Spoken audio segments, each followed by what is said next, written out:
up, guys? Welcome back to the qualification tournament for WCS America Premier League Season 1. Before we advance on to the next game of Alive versus Macsed, MLGProShop.com. Check out the website. We got a discount code going on, T8HY5X, to receive 10% off all merchandise this week only. So definitely take advantage of that. Lots of super cool stuff you can get from the MLG Pro Shop. We'll give you a couple more seconds to write down that code. It's T8HY5X. And if you forget, you can watch the VOD hopefully before the weekends, and you can take advantage of that because MLGProShop.com has a bunch of cool stuff. So definitely go do that. So next game. So something happened between Alive and Macsed. In Game 2, there was a disconnect at the 4-minute mark. Alive disconnected at the 4-minute mark of the game, and in the rules, for the MLG rules, it clearly states that after 1 minute, if you disconnect, the other player is approached and asked if a regame is going to happen, and Macsed stated that he did not want the regame, so Alive was forfeited for that in map. Game 2. For Game 2. So again, Alive forfeited at the 4-minute mark, and if you do that after 1 minute, you are forfeited unless your opponent says otherwise. And Macsed said that he did not want to have a regame. So the series is tied 1-1, which means things just got that much more exciting. We're going to have one game to decide who's going to be the last person into the Premier League of WCS America Season 1, and it's going to be on Belshire Vestige. I say we get into it. Let's do it. Of course, this is a map that's relatively new to the ladder as well as tournament map pool. It's really cool. We actually saw this map earlier in Macsed vs JYP, and these ramps, there's so many ramps on the map. Defending a ramp is, of course, gives you that advantage, but then because there's so many, you can always work around them, hitting a different side of the map. Some very awesome games happen on this map. So many different attack paths. A lot of it comes down to taking the fourth base because it's so far away from your main base. So if you're like trying to defend all these locations, the fourth can be very difficult to hold. Static D, a must. Observer, plenty of observers from the Protoss point of view, a must. Planetary fortresses with some turret, perhaps bunker support, a must as well. So we'll have to see what happens here in this very important game number 3 in the bottom right-hand location. We have the red Protoss player hailing from China. If he would qualify now, he would be the only non-Korean to qualify from the qualifier for Season 1 of WCS America. He is Macsed. His opponent in the top left-hand location, it's the red Terran player from Team Evil Geniuses. Has plenty of phenomenal results around the world over the years. Plenty of experience in the game of STARCRAFT 2. Can he win this game and qualify for the Premier League of Season 1? He is Alive. I really like this map. I do too. You know, this map kind of reminds me of Crossfire. The old GSL map Crossfire, of course. Yes. And for those guys who don't know about Crossfire, it was basically like this, but it was much narrower. And the third and fourth bases were much further away. And those two qualities meant that like mutas were exceptionally strong at bouncing between bases, and actually the map was almost cleanly divided into left and right. You couldn't move between the left and right side very easily. So it's pretty easy to base race your opponent, just go down whichever path they didn't go down. And so this takes the good qualities of Crossfire, the focus on positional play, which I thought is really cool. But it also, you know, the chokes aren't quite as narrow, so you can break positions. It's feasible to do so. And the bases are slightly closer, and there's more movement between the left and right side portions of the map, so it's possible to take a third base, and also it's possible to kind of control your side of the map and stop someone from base racing you. Yeah, I've seen a lot of amazing games on this map. I've played a lot of really fun games on this map as well. So we'll have to see what happens here. Again, a very important game we have on our hands. Alive going to be poking up into his opponent's main base with an SCV, trying to find out, okay, what the heck is going on. Sees a Zealot, similar build here from Macsed, opening up with a Zealot, then following it up with a Militia Core, and then eventually a Stalker. And a Reaper is going to be on the way here from Alive. So Reaper actually pretty much identical openings as last game. Yeah, exactly identical, of course. I really liked actually skipping the Stalker. I don't know. I used to always do it, but then I would die to a Reaper. But it's because I would delay my Mothership Core as well. So that was kind of dumb of me. I like what Macsed's doing. Militia Core's good, man. Why It would is. they ever It is delay good. it? An exact same opening Stargate, and you know I kind of like That's this. a faster Stargate, isn't it? Because he did get the Stalker last game. Yes, he did, and that was because of the map. I think it's because he wasn't positive he could stop the Reaper from getting inside. Of course, the Reaper cannot pull a Spider-Man and jump up this cliff. No. And on Akalon Waste, there's really two ways you can get in the main. Yep. Right, you can go behind a natural, or it could go kind of where the third base is. And so he needed that Stalker because the Mothership Core couldn't cover both ways. But this map, there's only one way to get into the main for the Reaper, and so he could accelerate. He got the Stalker a little bit later. After Yeah, the Stargate. exactly. He switched it because he could zone out the Reaper without needing that Stalker on this map, which is really cool. And you know what? Like last game, his Oracle did nothing. It died to a mine. He lost 20 probes to a Widow Mine drop.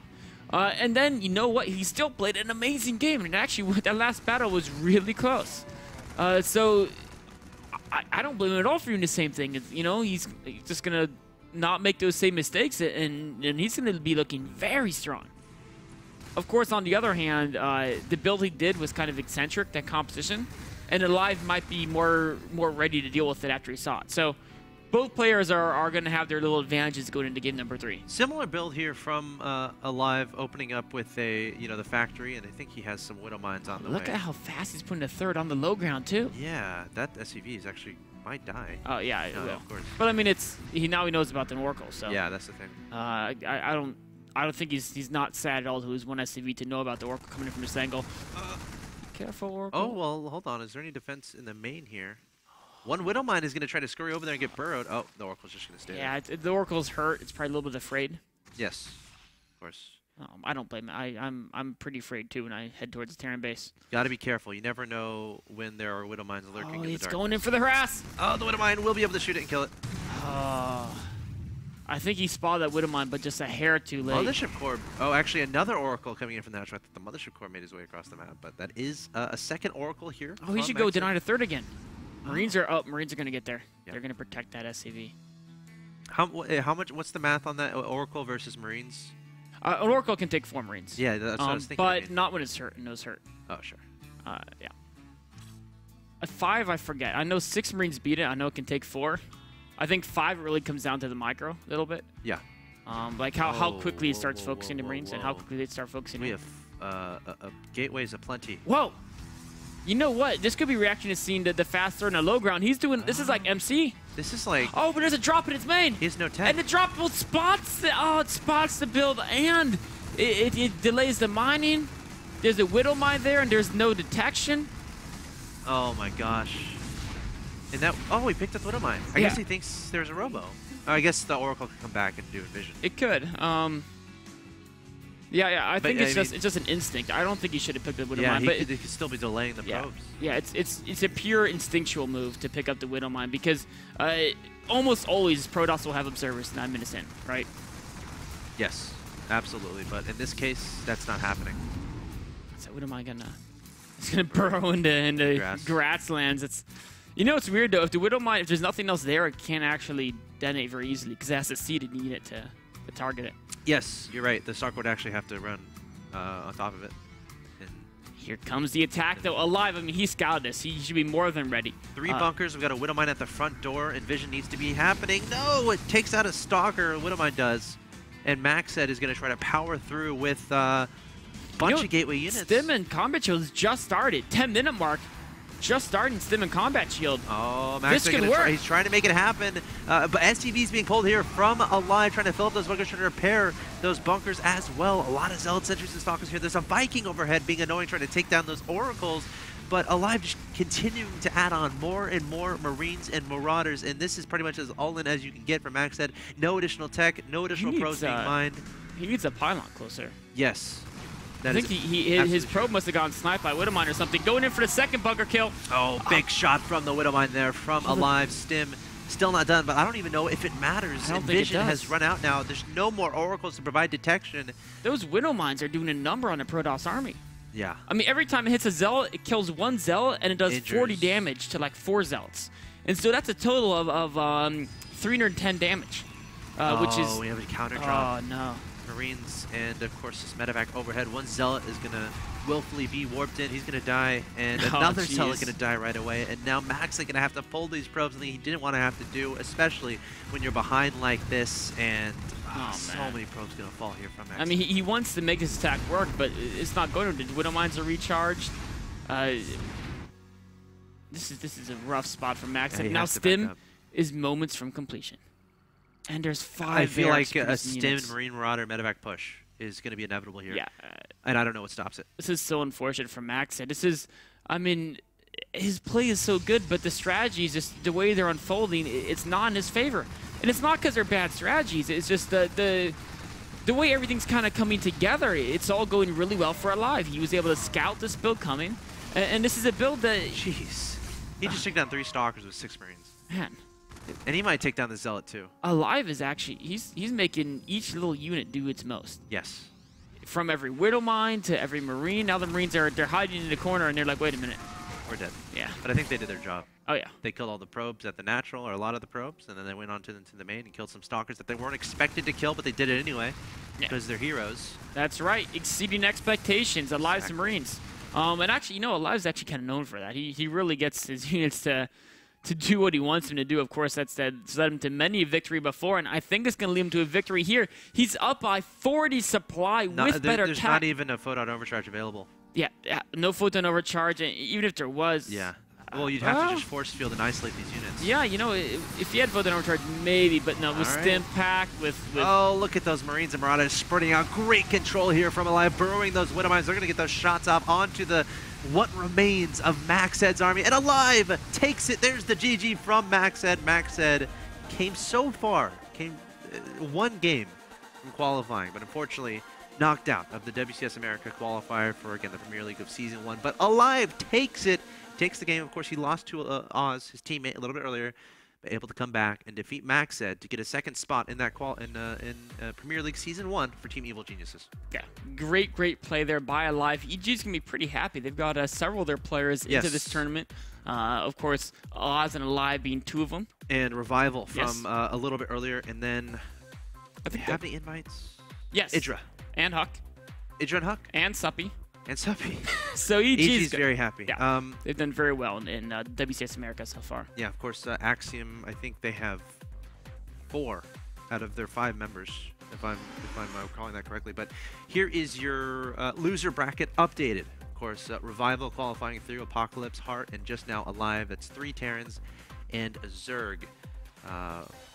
Once again, a great tournament for Macsed, but unfortunately, 1 game away wasn't enough. That unlucky drop in his main base, and when something like that happens, and then the timing of it. Yeah. The drop couldn't have been timed better. Do you think it was definitely a reaction to that third on the low ground?